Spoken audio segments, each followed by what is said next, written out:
Recently, I had a conversation with a longtime friend of mine, and she was sharing with me that this was a difficult time because it was the 2-year anniversary of the death of her mother.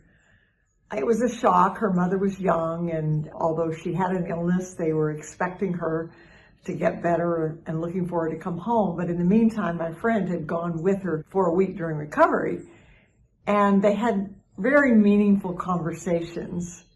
But one of the things her mother shared was, she said, "I've been really very lonely." My friend was very shocked because you would have never known it. Her mother was very active in the community, doing lots of things, going places. And it was a sharp reminder that what we see in public is not often what people are feeling.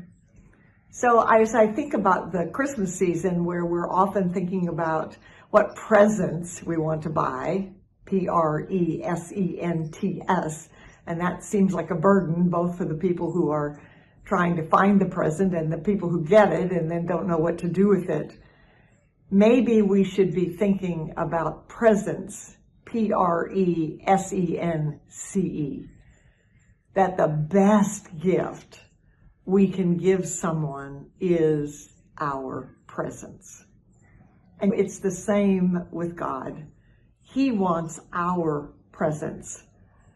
I know for years I struggled feeling I would try to meditate and be close to God, but I didn't really feel a connection.